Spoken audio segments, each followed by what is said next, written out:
Welcome to Thoreau Bushcraft. This will be an in-depth instructional video on making a friction fire starting kit, and I will be using it to start a fire in damp and cold conditions. First thing you need to learn is to find the right wood for the job. The best sources are willow, cottonwood, and poplar. There are others that will work, but these are the ones I have used. You also want to find dead wood that is up off the ground.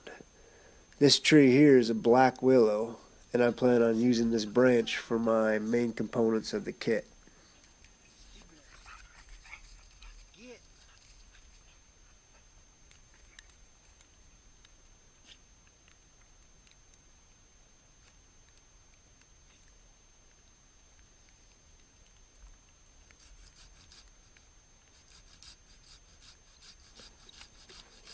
This will be a bow drill kit, and the first component I am making is what I call the spindle, which I will carve from the core of this branch. I will use the same branch to make the baseboard as well, and this ensures that the hardness of the spindle and baseboard will match perfectly, which is important.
The friction fire method is one of the best methods to know because the only things you really need to make a kit are a sharp tool such as a knife or axe and some kind of cordage, which if you wear shoes with laces you always have that. My preferred methods of choice, however, are with my solar canteen, the multi-tool, the flint and steel method, or with ferro rod method, all of which you could reference on my channel. Check them out if you haven't already.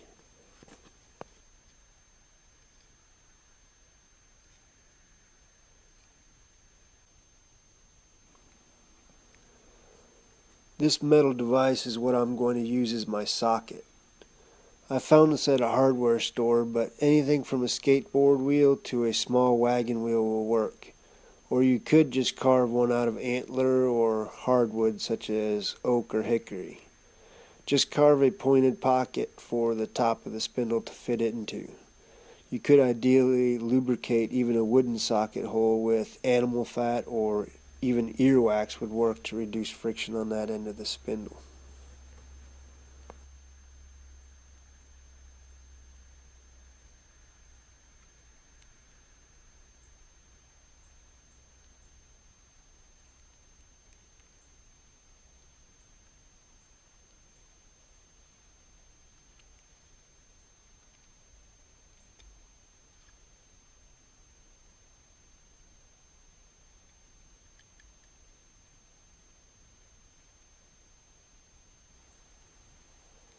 Now I am making a pocket for the spindle to match into the baseboard. You just get it started with your knife, but most of the work of matching them together should be done by the actual bow drill action, which is why it takes a while to start a fire when you start a new pocket on your baseboard.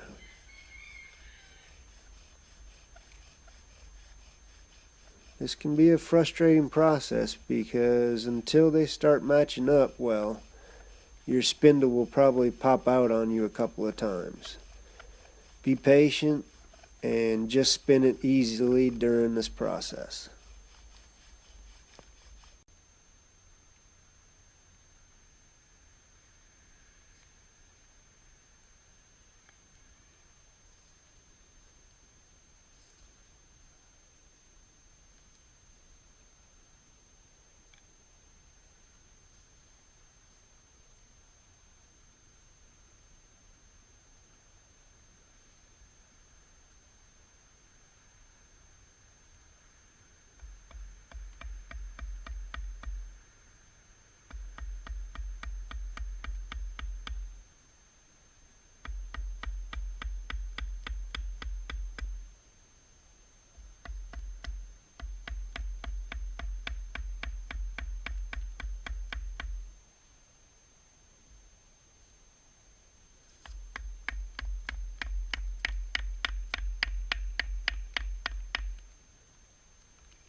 Here I am V-notching the pocket, which will allow the hot coal to develop and build at the bottom of the notch, as you will see later.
I was having trouble with the cord climbing up the spindle, but I solved this issue by thinning out just the middle of the spindle. Plus it helps to point the bow downwards as well when the cord climbs. Another important thing to notice is that you need to lock your arm against your leg as you see me doing, or else you won't have stability.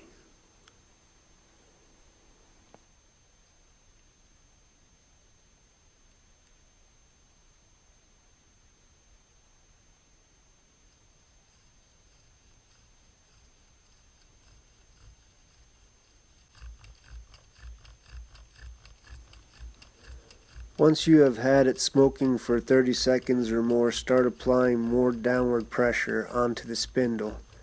And once you got a strong mass of smoke, you'll most likely have a coal built up.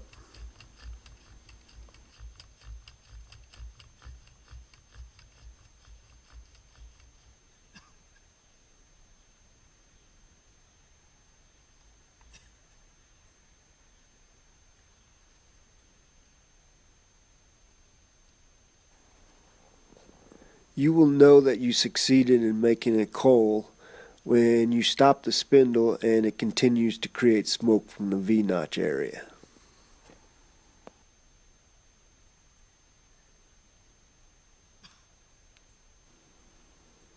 Here I am adding the wood chips and sawdust from the kit building process as my tinder to build upon the coal. In these conditions you might also want to find and use fat wood and use shavings from that for tinder. I have a good fat wood video you could reference for that.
Thanks for joining us. This has been Thorough Bushcraft.